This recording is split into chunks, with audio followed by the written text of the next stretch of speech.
안녕하세요. 산골 자연농부입니다. 예, 오늘은요, 제가 자두나무에 대해서, 상담이 많이 들어오는데, 어떤 질문을 많이 하냐면요, 이제 자두가 달렸다가 떨어진다.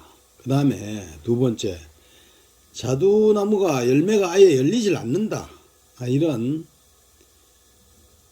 두 가지 질문을 어떻게 보면 똑같은 질문 같지만 틀린 질문입니다.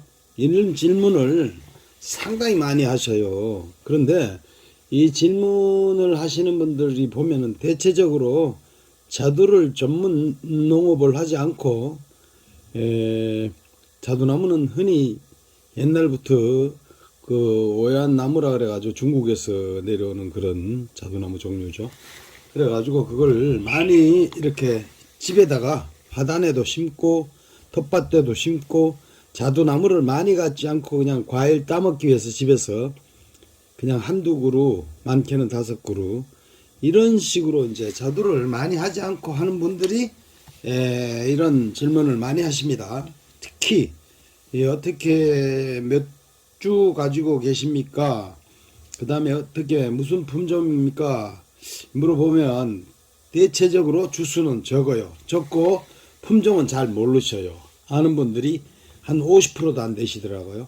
자, 그런데 달렸다가 떨어진다. 자두가 열매가 열리지 않는다. 아예 이렇게 말씀하시는데, 자, 지금부터요 이런 질문에 대해서 제가 말씀을 드리겠습니다. 좀 그걸 언제부턴가 이걸 한번 방송으로 촬영을 해서 이런 내용을 가지고 한번 다뤄봐야 되겠다 이런 생각을 가지고 있었습니다만은, 자, 오늘 아마 정리를 좀 해가지고 이제 말씀을 드려볼게요. 첫 번째는 수분수 문제이고, 자, 두 번째는 냉해 피해 문제이고, 세 번째는 나무 수세 문제입니다. 나무 수세 영양 공급이죠. 수세 문제고, 그다음에 네 번째가 이제 방제약이겠죠. 병충해 방제죠. 병충해 방제. 예, 그 정도로 대략 네 가지 정도를 가지고 지금 말씀을 드려보겠습니다. 자, 첫 번째 수분수 문제다. 이런 거는요, 수분수 문제는 나무가 두 가지 다 해당됩니다. 첫 번째 질문, 달렸다가 떨어진다. 자두가 왜 달렸다가 떨어집니까? 그냥 자두가 꽃 피고 나서 많이 달린 것 같이 보여요. 좁쌀처럼 보이다가 조금 더 커서 이제 한 콩만해지면은, 콩보다 좀 적을 때도 있고 그만은 이제 종자별로 틀리겠지만, 그렇게 조금 커가다가 판만하게 이렇게 커다가 자두가 싹 떨어지고 없습니다. 자, 이런 거는 왜 그러냐? 이것도 수분수 문제예요. 수분수 이제, 그러니까 꽃가루 수정이 안 돼서 그런 거죠. 수정 불량이죠. 수정 불량. 그러니까 수분수라는 거는 뭐냐면, 꽃가루를 이제 공급해 줄 수 있는 또 다른 자두나무가 있어야 된다는 거예요. 다른 계열의, 같은 계열 품종 말고 다른 품종의 자두나무가 있어야 된다는 얘기죠. 있어야 이 자두나무가, 자두 열매가 정상적으로 맺혀서 정상적으로 열려서 정상적으로 성장이 된다는 거예요. 그렇지 않고 수분수가 없다 그러면은 달렸다가 처음에 꽃필 때, 꽃 피고 나서 자두가 맺히지는 하죠. 이제 좁쌀처럼 맺혀가지고 이제 파달처럼 이렇게 굵어질 때 다 떨어지는 거예요. 그게 수정이 안 되면 그냥 달리긴 달렸어도 그렇게 해서 다 떨어져요. 그런 문제가 있고요. 또 그 다음에 수분수가 없으면은 어떤 현상이 일어났냐면은, 자두가 아예 열매가 열리지 않아요. 아예 열리지 않을 수가 있어요. 또 이제 품종에 따라 아예 열리지 않을 수 있어요. 추위 같은 거는요, 추위 자두 같은 거는 어느 정도 수분수가 없어도, 많이는 정상적으로 다는 안 달려도 좀 열립니다. 또 주변에 같은 자두 단지가 있고 좀 자두 농장이 있다면은, 추위 같은 경우에는 거의 다 100% 열리고요. 추위가 자두나무 중에서 수분수가 없어도 많이 달리는 걸로 따지면 추위는 많이 달립니다. 많이 달리고 주변에 조금 거리가 있더라도 자두 농장이 있고 하면은 추위는 그 본 밭에 수분수가 없어도 달립니다. 추위는.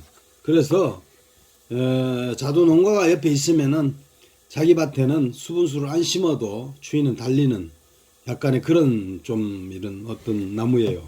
그런데 이 수분수가 굉장히 중요하죠. 자두는. 그래서 수분수로는 우리 자두 농가들에서 피자두, 꽃가루가 굉장히 많이 공급되는 이런 피자두 종류를 많이 심죠. 많이 심고 피자두는 어떤 가원은 피자두를 수분수로 전문적으로 이렇게 심는 분도 있지만은 그냥 추위 같은 거는 외부에 좀 이렇게 밭 가장자리에 이렇게 몇 주 심어놔도 잘 달리는 수가 있습니다. 그런데 수분수로는요 어떻게 사용을 해야 되냐면 같은 계열의 나무 종류 같은 계열 예를 들어서 뭐 대성이나 로얄 대성이나 왕대성이나 이런 여름자두 이런 대석의 종류 이게 계열을 또 같은 저 수분수로 심으시면 안 돼요. 다른 계열에 있는 나무 예를 들어서 뭐 왕자두나 도담이나 추위 뭐 이런 걸 심다든가 대석을 심을 경우에 대석 종류의 자두를 심을 경우에는 그렇게 수분수를 만들어야 되고 그 다음에 후무사나 왕자두나 도담이나 이런 종류는 또 같은 계열이거든요. 이런 걸 심으실 때는 또 뭐 로얄 대석이나 뭐 이런 다른 아예 틀린 이런 피자두는 괜찮고요. 그런 어떤 저 수분수로 선택해서 그렇게 심으셔야 돼요. 우리나라에서 지금 대체적으로 많이 심는 나무 이런 나무들을 많이 심는 게 좋고 심을 때는 지금 뭐 국내에 들어와 있는 자두 종자 나무만 해도 무지무지하게 많습니다. 무진장 많아요. 뭐 유럽 자두부터 일본식 중국식 자두가 상당히 많이 들어와 있기 때문에 굉장히 그 품종은 많이 있습니다. 일일이 뭐 나열할 수 없을 정도로 다 따지면은 한 수십 가지가 됩니다. 그러나 시중에서 잘 팔리고 대중성이 있는 그런 품종을 선택하셔서 심으시고 수분수도 기왕이면은 잘 따서 수확을 할 수 있는 그런 품종으로 고르셔서 수분수를 심으셔야 됩니다. 자, 자두가 달렸다가 떨어진다. 자두 열매가 아예 열리지 않는다. 이런 두 가지 비슷한 질문이지만 두 가지 질문에는 첫 번째는 수분수가 있어야 된다는 어떤 그런 말씀을 드리고 그 다음에 두 번째는요 냉해피해입니다. 냉해피해. 자두가 달렸다가 떨어진다. 자두가 아예 열매가 열리지 않나.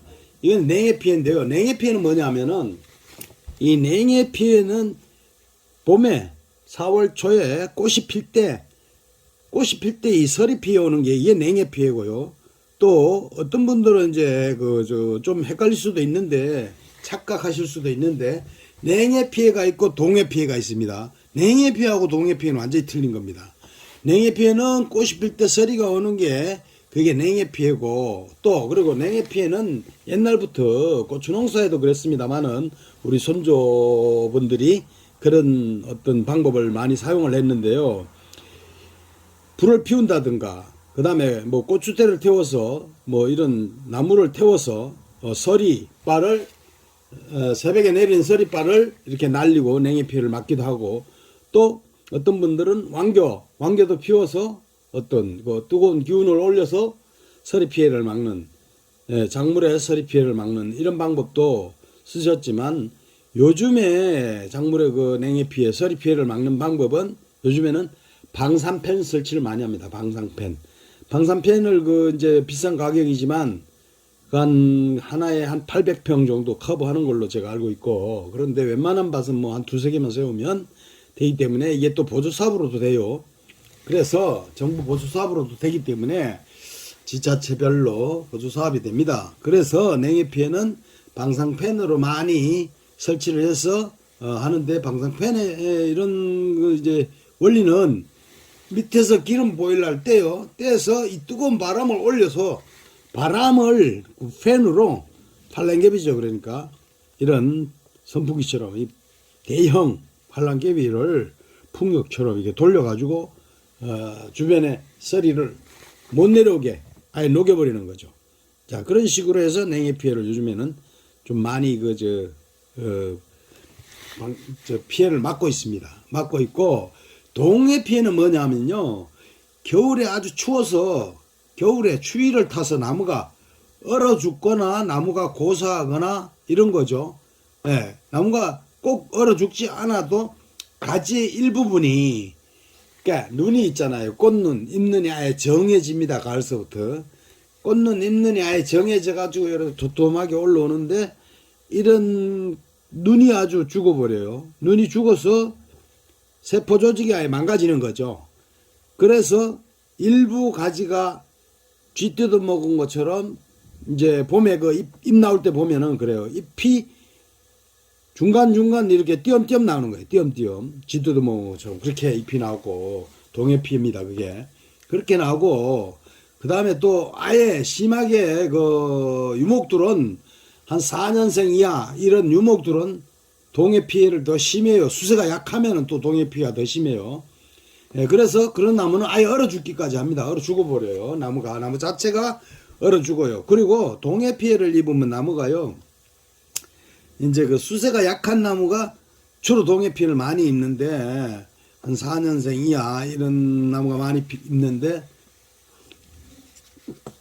동해 피해를 입는 걸 보면요, 봄에 꽃이 피어가지고요, 열매 달립니다.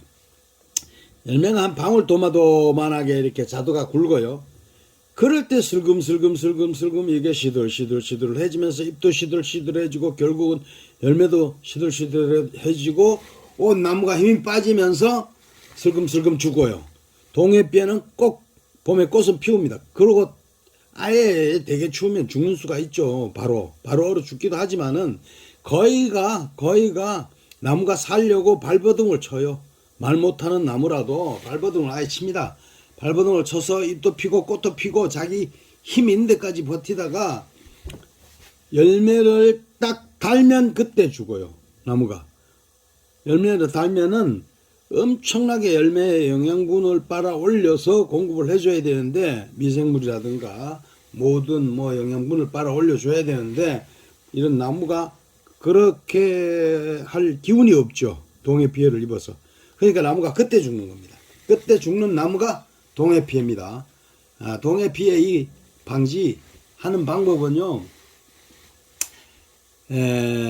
일부 동해 피해를 입으면은 좀 전에 말씀드렸다시피 가지에 꽃눈이 듬성듬성 오고 잎눈이 쥐뜯어 먹는 것처럼 이렇게 올 때는 동해 피해를 입은 건데, 그건 나무 전체가 죽는 게 아니거든요. 이럴 때는 그 다음 봄에 방지를 어떻게 하냐면 나무 가지 갱신을 해야 됩니다. 가지를 가감하게 잘라버리면은 됩니다. 그리고 이런 냉해 피해, 동해 피해를 방지하려면은 요즘에는 이제 그 궁극적으로는 어떻게 해야 되냐면은 시설하우스, 이제 자두도 시설하우스 재배를 해야 됩니다.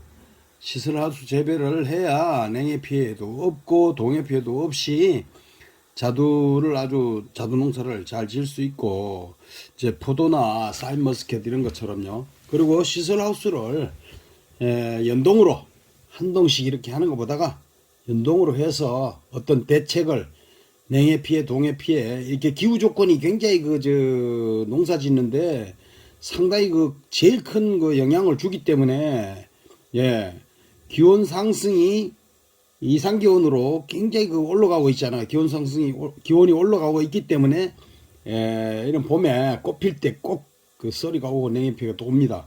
그 필수적으로 오는 겁니다, 지금은. 그래서 농작물 피해가 상당히 냉해, 동해 피해가 심한데, 앞으로는 이제 초기 비용이 많이 들겠죠. 초기 가원 조성 비용이 많이 들더라도 시설하우스를 설치해서, 시설하우스를 연동으로 설치해서 샤인머스켓이나 이런 것처럼 아예 하우스 농사로 이제 가야 된다는 것이죠.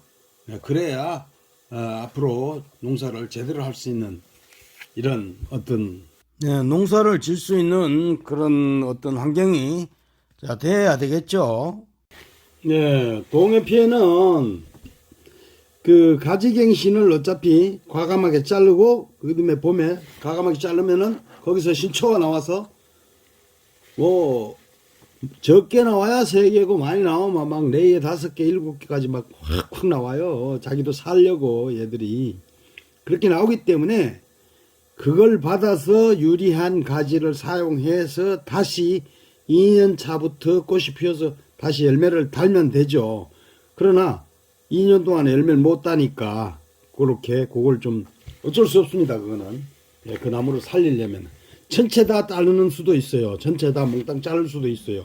대목만 놔두고 그렇게 해도 가지가 나와서 자두나무는요 오래된 나무도 30년 된 나무도요 가지 갱신을 하면은 언제든지 신초를 받아서 거기서 새로 키울 수도 있고 그 다음에 뭐 결과지 단가지 이런 거 걱정 없이 그냥 주지에서 그 가지에서 3, 4년까지 달아 먹고 예, 또 잘라서 예, 그 어떤 열매를 달 수 있는 그런 조건이 되기 때문에 꼭 동해 피해를 입으면은 가지갱신을 이렇게 해서 농사를 지시는 게 좋다는 것을 말씀드리고, 예, 그리고 자두가 이제 서두에 말씀드렸지만 달렸다가 떨어진다.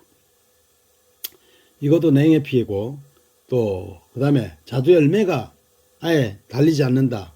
이거는 수분수 쪽으로 좀 이렇게 보시면 되고요.